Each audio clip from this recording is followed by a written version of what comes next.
Velocity when you are drumming is all about the speed in which the stick is actually going into the head and the specific direction that is going into it. So if you are moving and you are playing straight up and down, it's going to give you a different sound quality than if you're playing at an angle. So the more slicing that I'm doing, the less sound quality that I'm going to get at it. Now, the amount of speed that is going from here into here is going to determine how much energy is transferred into it. So if I'm going at a slower speed versus at a faster speed, it's going to give you a different sound quality. If your fingers are squeezing the stick, it's going to transfer energy into your hand rather than into the drum. So if I relax and play at the same height, same speed, it's going to give me a different sound than if I'm squeezing the stick. So rebound is an exercise that allows you to specifically focus on making it so that you are starting high and ending high, and you are moving as quickly as you possibly can with the least amount of tension in your fingers. So the exercise that I'm going to be working on allows you to specifically work on that.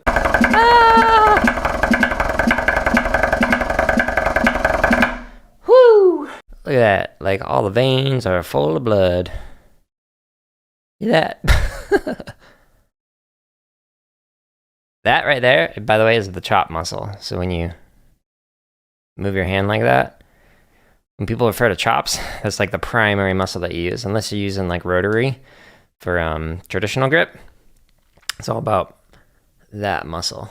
And so that's just moving it up and down.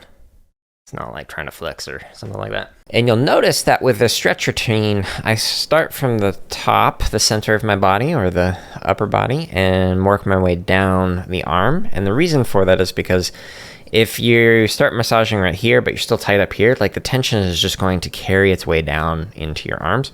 At least that's what I found. So I'm intentionally trying to work my way toward the fingertips, and this is why I massage them last. So earlier I was playing Cheezy poofs. I came up with a variation where you put a sextuplet-based diddle on the second accent, so it goes da digga da da.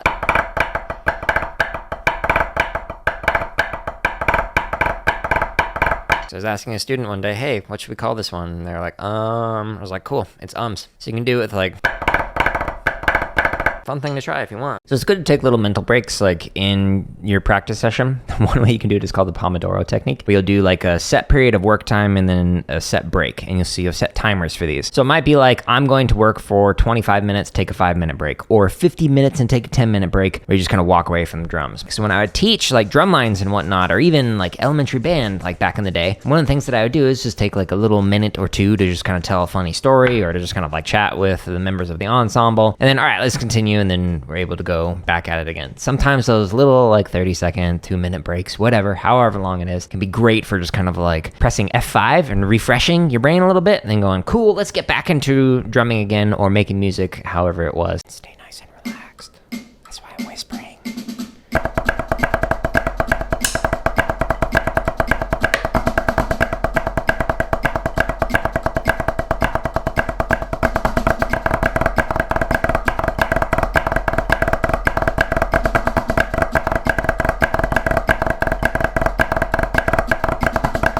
All right, well, I didn't completely fall over. Had a student do that one time. They locked their knees while they were playing something fast. Guess what happens when you lock your knees for too long? I caught them. He was grateful for that because he passed out. Yesterday when I was practicing, I noticed that I was having issues with my hand, my left hand, being flatter than my right hand. And this happened when I was playing at my breaking point for my technique. So I was playing faster than I would have if I wanted to actually perform what I was working on. This gives me data that I'm now going to use this morning in my stream, where I'm going to slow things back down to 40 beats a minute and just go up one click at a time, refining that left hand to make sure that the angle matches the right hand, because I marched snare and now I'm playing with match grip. So no longer doing traditional, and we got to fix some things. 140, just for fun. Heavy sticks, faster than I can play, but it'll be fun.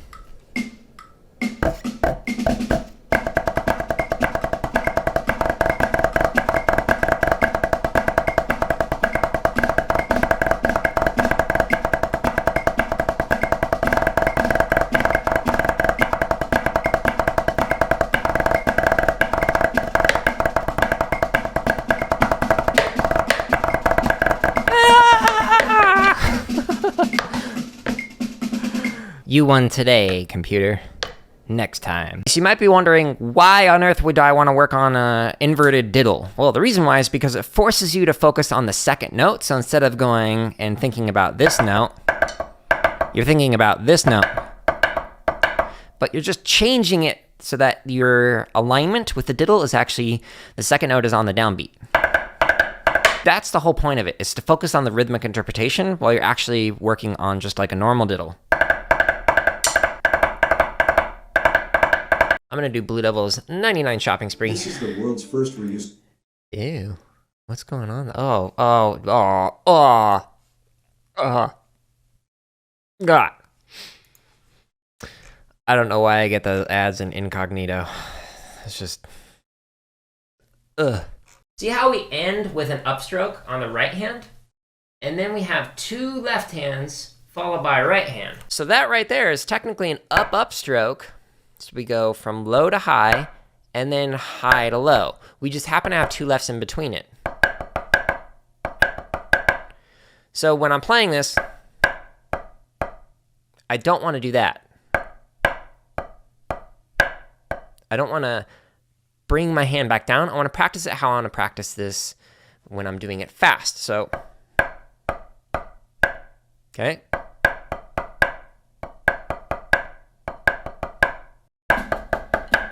Bad attack. I noticed I was playing the accents too heavily. So I'm trying to relax them.